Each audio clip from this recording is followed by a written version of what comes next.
আসসালামু আলাইকুম রহমতুল্লাহি ওবরকাতুহ।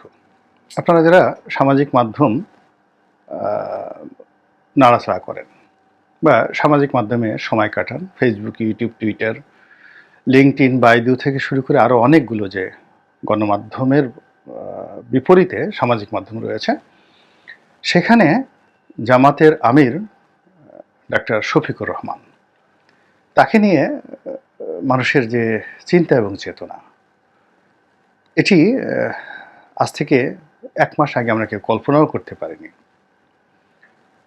কয়েকটি ভিডিওতে আমরা দেখলাম যে অনেক ইউটিউবার, ভালো ভালো ইউটিউবার, তারা তুলনা করার চেষ্টা করছেন কে হবেন আগামীর প্রধানমন্ত্রী, শফিকুর রহমান, ডাক্তার শফিকুর রহমান নাকি তারেক রহমান। বোঝার চেষ্টা করুন যে বিএনপির ভারপ্রাপ্ত চেয়ারপারসন তারেক রহমান সাহেবের নামটি দ্বিতীয় জায়গাতে উচ্চারণ করে প্রথমেই ডাক্তার শফিকুর রহমানের নাম উচ্চারণ করা হচ্ছে। এখন বাংলাদেশে ডাক্তার শফিকুর রহমানকে ঠিক এই অল্প সময়ের মধ্যে যেভাবে সামাজিক মাধ্যম একেবারে প্রধানমন্ত্রীর চেয়ারে নিয়ে বসিয়ে দিয়েছে, এটার পরিণতি বা এটার বাস্তবতা কি, এগুলো নিয়ে মূলত আজকের আলোচনা করব।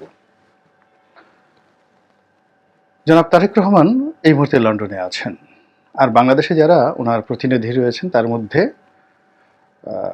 মির্জা ফখরুল ইসলাম আলমগীর সাহেব ঘোরাফেরা করছেন। তিনি যদি বিএনপি ক্ষমতা আসে প্রধানমন্ত্রী হবেন, এটা সাধারণত জনগণ বিশ্বাস করে না, মনে করে এখানে তারেক রহমান সাহেবও হবেন। যেহেতু তারেক রহমান সাহেব এখনও মাঠে নেই, ফলে বিএনপির যে প্রধানমন্ত্রী কে হবেন প্রার্থী, তাকে জনগণ সামনে না পেয়ে এই মুহূর্তে সামনে যাকে পাচ্ছে অন্য দলের প্রধান ব্যক্তি, সাইকোলজিক্যালি অর্থাৎ মানসিকভাবে তারা সেই প্রধান ব্যক্তিকেই নিজেদের আমির অর্থাৎ জামাতের আমিরকে নিজেদের আমির, নিজেদের নেতা হিসেবে তারা মেনে নিচ্ছেন। ডাক্তার শফিকুর রহমানের বয়স, তার সফেদ সাদা পাঞ্জাবি, মুখ ভর্তি সাদা দাড়ি এবং প্রাণশক্তি, প্রচুর প্রাণশক্তি, ঘুরে বেড়ানোর, কথা বলার, তারপর মানুষের সঙ্গে মেশার যে অদ্ভুত ক্ষমতা, এই অল্প সময়ের মধ্যে তিনি অনেকের দৃষ্টি আকর্ষণ করে ফেলেছেন। ঠিক এই দৃষ্টি থেকে যদি জনগণের দৃষ্টি অন্যদিকে নিতে হয়, তাহলে অবশ্যই অবশ্যই জনাব তারেক রহমানকে তার মতো মাঠে ঘোরাফেরা করতে হবে। যদিও আমি মনে করি যে এই ধরনের পরিবেশ এবং পরিস্থিতি এটি আসলে 1 মিনিটও স্থায়ী থাকে না। অর্থাৎ রাজনীতিতে দেখা গেল যে খুব সম্ভাবনা তৈরি হলো একজনের, আমি আমার নিজের কথাই বলি, যেমন ধরুন আমরা 5 জন বা 6 জন এমপি প্রার্থী আছি নির্বাচনী এলাকাতে, তো সারা বছর ওখানে কাজ করলে এবং স্থানীয়ভাবে খুবই জনপ্রিয় এরকম প্রার্থীকে বাদ দিয়ে দেখা গেল নমিনেশন পেল অন্য একজন লোক।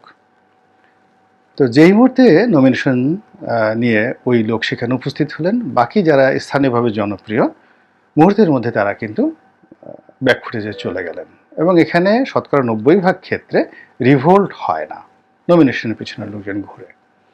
তো এখন বিএনপি, আওয়ামী লীগ বা অন্য দলের যে নমিনেশন নিয়ে যারা প্রার্থী আছেন 4 জন 5 জন, তারা হয়তো তাদের মধ্যে কেউ হয়তো এলাকাতেই যান না, বাকি যারা আছেন তারা দীর্ঘদিন যাবত এলাকাতে রাজনীতি করেন, কিন্তু নির্বাচনের মাঠে কৌশল, বিনিয়োগ, কর্মীদেরকে একত্রিত করা এবং ভাষণ দেওয়া, এই জিনিসগুলো যত দ্রুততার সাথে যে প্রার্থী সুন্দরভাবে করতে পারেন 24 ঘন্টার মধ্যে, ফলে 24 বছর যদি কেউ এলাকাতে পরিশ্রম করেন, সেই পরিশ্রমটি মাত্র 24 ঘন্টায় যে কোনো মানুষ উল্টে দিতে পারে। তো এখন আমাদের দেশের রাজনীতিও তদ্রূপ। নির্বাচনের আগে শিডিউল ঘোষণা করার পর যে ইমেজটা তৈরি হয়, বিভিন্ন রাজনৈতিক দলের অফিসকে কেন্দ্র করে যে ইমেজটা তৈরি হয়, ওটাতেই যে নির্বাচনে জয়লাভের যে ফলাফল, এটি মোটামুটি নির্ধারিত হয়ে যায়। এতে গেল এক। এখন যদি দেখেন যে আওয়ামী লীগের অফিসে কোনো লোক নেই, বিএনপির অফিসে অনেক বেশি লোক, তার চেয়ে জামাতের অফিসে বেশি লোক, এগুলো কোনো কাজে আসবে না যদি নির্বাচনের শিডিউল ঘোষণা করার সময় কোন দলের অফিসে সবচেয়ে বেশি লোক মনোনয়ন প্রত্যাশী ভিড় করে। এটার উপর নির্ভর করবে প্রাথমিক বিজয়।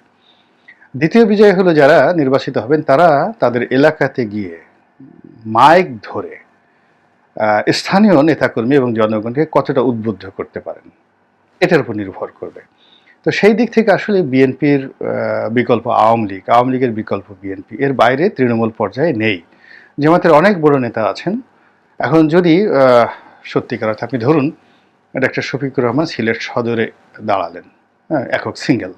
উনি যদি প্রেসিডেন্ট হিসেবে দাঁড়ান সেটা আলাদা কথা, কিন্তু যদি এমপি হিসেবে দাঁড়ান তো সেখানে বিএনপির যদি আরিফ সাহেব দাঁড়ান, মেয়র, বিএনপির সাবেক মেয়র আরিফ সাহেব দাঁড়ান, তারপরে আওয়ামী লীগ থেকে যদি ওখানে স্থানীয় কোনো জনপ্রিয় প্রার্থী দাঁড়ান, তাহলে চিন্তা করুন যে সেই সিলেট সদর আসন থেকে ডক্টর শফিকের জন্য পাশ করে আসাটা কতটা কঠিন হবে। ওনার যে এই যে জাতীয় ইমেজ, সারা বাংলাদেশ তাকে খুব ভালো জানছে, এটির প্রভাব কিন্তু সিলেট ওই শহরে পড়বে না। সিলেটের স্থানীয় জনগণ আওয়ামী লীগ, বিএনপি, জামাত, তাদের যে ভোট আছে, ভোট ব্যাংক আছে, সেটার উপরে কিন্তু তাদের যে জয় পরাজয় সেটা নির্ভর করবে। এখন ডক্টর শফিককে বাদ দিয়ে যদি দলের অন্যান্য যে সকল 10 জন নেতাকে ধরেন, 50 জন নেতাকে ধরেন, নমিনেশন দিলেন, এখন তারা ঢাকা শহরে অনেক বড় নেতা, তারপর জামাতের খুবই গুরুত্বপূর্ণ ব্যক্তি, তাদের জ্ঞান গরিমা লেখাপড়া অনেক অনেক বেশি। কিন্তু ধরুন হামিদুর রহমান আজাদ, এখন হামিদুর রহমান আজাদ সাহেব যদি টেকনাফে যান, সেখানে গিয়ে বা কক্সবাজারে যান, উখিয়াতে যান, সেখানে গিয়ে তার স্থানীয় আওয়ামী লীগ এবং বিএনপি নেতাদের সঙ্গে যে তাকে প্রতিযোগিতা করতে হচ্ছে, সেখানে তাকে স্থানীয় ভাষায় স্থানীয় অনেক কিছুর উপর নির্ভর করবে। তো কাজে এখন যা কিছু হচ্ছে এটি আলটিমেটলি নির্বাচনের সময় একটাও টিকবে না। ওখানে নির্বাচনের ভাষাটাই আলাদা। তো কাজেই এখন এই যে বাংলাদেশ থেকে যা আমিরে জামাত, তাকে নিয়ে যে আবেগ অনুভূতি, এটি খুব ভালো লাগছে। এবং এখানে আমি যেটা মনে করি যে ভোটের রাজনীতি বাদ দিয়ে যদি অন্য কোনো বিকল্প রাজনীতি হয়, তো সেক্ষেত্রে আমি মনে করি বিএনপির তারেক রহমান সাহেবের চাইতে, আমি একটু দেখে নেই হেডলাইনটা, তো তারেক রহমান সাহেবের চাইতে বিকল্প হিসেবে, ডক্টর ইউনূসের বিকল্প হিসেবে আমিরে জামাত, তিনি এখানে অন্ত ক্ষমতা রাজনীতিতে এগিয়ে আছেন। যেমন ধরুন নির্বাচন নাই, কোনো কিছু নাই, ডক্টর ইউনূসের বয়সের কারণে তিনি 5 বছর রইলেন বা 3 বছর রইলেন, এরপর তিনি অসুস্থ হয়ে গেলেন।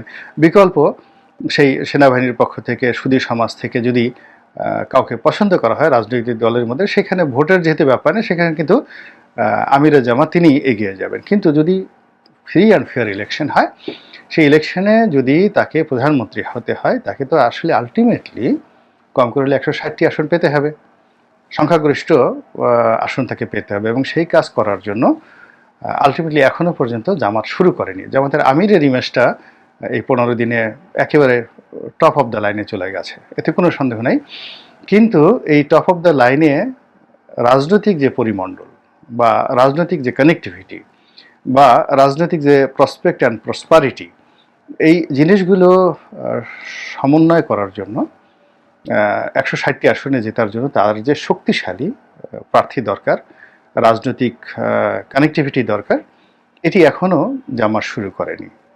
শোনা যাচ্ছে যারা ইসলামী দলগুলোর সঙ্গে ঐক্য করবেন এবং বাংলাদেশের সব ইসলামিক দলগুলো একত্র হয়ে তারা যদি প্রার্থী দেয় এবং সেই প্রার্থী অন্তত পক্ষে 1 বছর এলাকাতে বিএনপি এবং আওয়ামী লীগের প্রার্থীর সঙ্গে হাড্ডাহাড্ডি ফাইট করতে হবে নির্বাচনের মাঠে, এবং ফাইট করে তারা যতক্ষণ না পর্যন্ত আওয়ামী লীগ এবং বিএনপির চাইতে দ্বিগুণ কোনো মিছিল আয়োজন করতে না পারবেন, এলাকাতে যে ফাইট হবে, 2-4টা সংঘর্ষ হবে, নির্বাচনের সংঘর্ষ, সেখানে তাদের জয়ী হতে হবে, এই জায়গাগুলো না হলে সমস্ত ইসলামী দলগুলো একত্র হয়ে গেলেও প্রচলিত রাজনীতির সঙ্গে তারা আসলে পেরে উঠবেন না। কিন্তু যদি অপ্রচলিত রাজনীতি থাকে, অরাজনৈতিক কোনো মেরুকরণ থেকে, যেভাবে ডক্টর ইউনূস সাহেব এসেছেন, এরকম যদি দ্বিতীয় এক দফায় কোনো অরাজনৈতিক প্রক্রিয়াতে কোনো রাজনৈতিক ব্যক্তিকে সম্পৃক্ত করা হয়, সেক্ষেত্রে এই যে ডক্টর শফিকুর রহমান, তার যে ইমেজ এই সময়টাতে গড়ে উঠেছে, তিনি হয়তো ডক্টর মোহাম্মদ ইউনূসের বিকল্প হিসেবে আগামী দিনের প্রধানমন্ত্রী প্রার্থী হিসেবে সবচেয়ে সুদীজনের কাছে এগুনো থাকবেন, এতে কোনো সন্দেহ নাই। ইতিমধ্যে তিনি এই কাজ করার জন্য ব্যবসায়ীদের সঙ্গে তার যোগাযোগ হয়ে গেছে, বিএনপির চাইতে বেশি। এর কারণ হলো বিএনপির যিনি মির্জা ফখরুল সাহেব যাদের সঙ্গে যোগাযোগ করছেন তার চাইতে আমিরে জামাত তিনি সেই ব্যবসায়ীদের কাছে অধিক গ্রহণযোগ্য, অধিক গুরুত্বপূর্ণ। এর কারণ হলো তিনি একটি দলের প্রধান ব্যক্তি।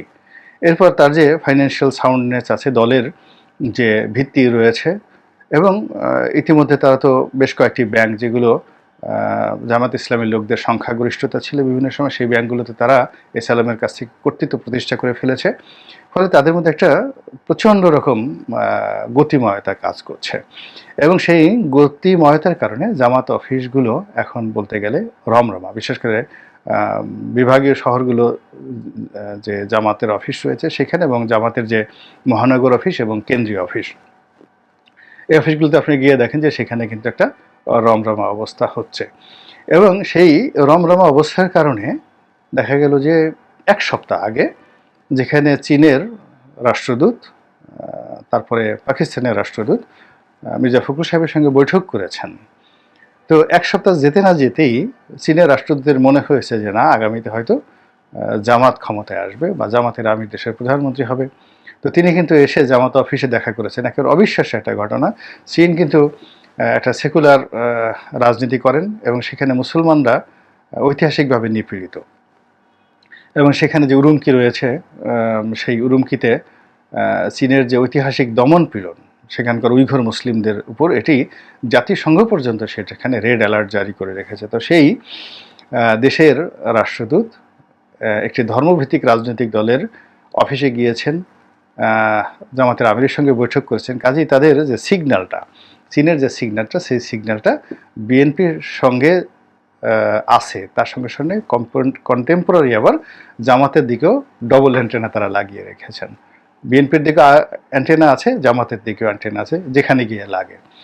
আবার পাকিস্তানের সঙ্গে বিএনপির খুব ঐতিহাসিক সম্পর্ক, রাজনৈতিক সম্পর্ক, কিন্তু আত্মার সম্পর্ক কিন্তু জামাতের সঙ্গে।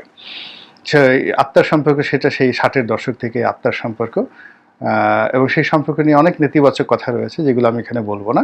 তো ফলে এখানেও যদি পাকিস্তান এখানে ডবল স্ট্যান্ডার্ড করে, দুটো অ্যান্টেনা, একটা বিএনপির অফিসে রাখে আর একটা জামাতের অফিসে রাখে, তো সেক্ষেত্রে যদি তাদেরকে আল্লাহর কাছে চাইতে বলা হয়, তাহলে সেই যে পাকিস্তানের যারা কর্তা ব্যক্তি, আইএসআইয়ের যারা কর্তা ব্যক্তি, তারা সবসময় ইয়া জামাতু ইয়া জামাতু বা ইয়া জামাতি ইয়া জামাতি, ইয়া বরকাতু ইয়া বরকাতু, এইভাবে তারা জিকির করতে থাকবেন যে অ্যান্টিনা পাচ্ছি, কিন্তু জামাত যেন এখানে জয়লাভ করে। এবার আমরা জাল পাতি, জালে বসে বসে ঠিক আছে আল্লাহ একটা বড় রুই মাছ ধরা পড়তো।